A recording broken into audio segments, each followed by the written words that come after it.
नमस्कार माताओं बहनों, आप सभी का एक बार फिर से स्वागत है हमारे YouTube चैनल दिव्य प्रेरणा में। नवरात्रि का पावन त्यौहार प्रारंभ हो चुका है।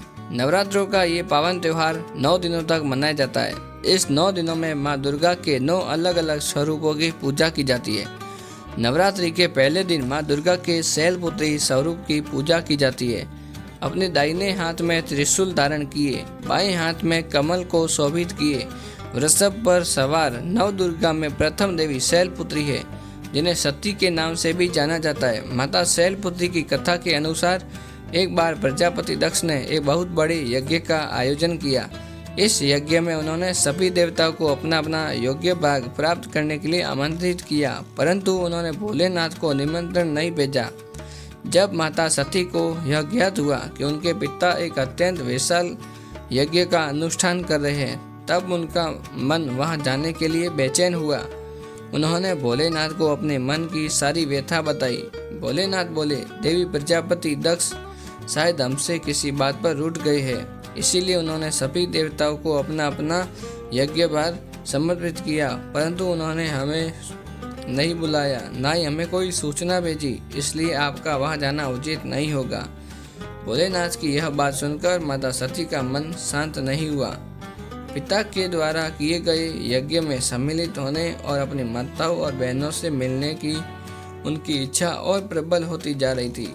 माता की आग्रह करने पर भोलेनाथ ने माता सती को वहां जाने की आज्ञा दे दी। पिता के घर जाकर माता सती ने देखा कि कोई भी उनसे प्रेम और आदरपूर्वक बात नहीं कर रहा। केवल उनकी माता ने उन्हें स्नेह से गले लगाया। बहनों की बातों में व्यंग और उपहास था। अपने परिजनों के इस व्यवहार से माता सती के मन को बहुत दुख पहुंचा। ये सब देखकर उनका हृदय शोक, ग्लानि और क्रोध से संतप्त उठा।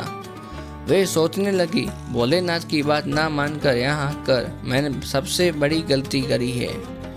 वह अपने पति के अपमान को सहन ना कर सकी और उन्होंने उस स्वरूप को वही योगाग्नि में जलाकर भस्म कर दिया।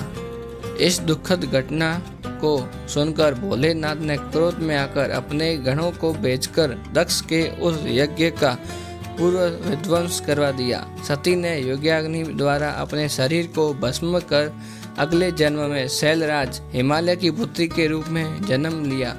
माता शैलपुत्री का जन्म शिला यानी पर्वत से हुआ है, इसलिए उनकी पूजा अर्चना करने से जीवन में स्थिरता आती है। इनकी पूजा अर्चना से वैवाहिक जीवन सुखद हो जाता है और घर में सुख समृद्धि आती है। माता की पूजा अर्चना में मूल आधार चक्र जागृत हो जाते हैं, जिसके फल स्वरूप जीवन में स्फूर्ति और उत्साह का विकास होता है। साथ ही साथ माता शैलपुत्री की पूजा अर्चना से चंद्रमा से जुड़े सभी प्रकार के दोष दूर होते हैं और भक्त को सौभाग्य की प्राप्ति होती है। माताओं बहनों, नवरात्रि के प्रथम दिन माता शैलपुत्री की पूजा सफ़ेद रंग के विशेष पुष्पों से करें। साथ ही साथ माता को सफ़ेद मिठाई का प्रसाद चढ़ाए और माता की तस्वीर के आगे कपूर अवश्य जलाए। पूजा के बाद माँ शैलपुत्री को गाय का घी अर्पित करें, जिससे माता आरोग्य काया का आशीर्वाद देती है और व्यक्ति का मन एवं शरीर दोनों निरोगी रहते हैं। तो माताओं बहनों, ये थी नवरात्र के प्रथम दिन पूजी जाने वाली माँ शैलपुत्री की पावन कथा। जय माँ शैलपुत्री। यह कहानी कथा अच्छी लगे तो वीडियो को लाइक करना एंड शेयर करना। फिर ऐसी बढ़िया कथाओं के साथ मिलते हैं और जय हिंद। आपका दिन शुभ रहे। हैप्पी नवरात्रि।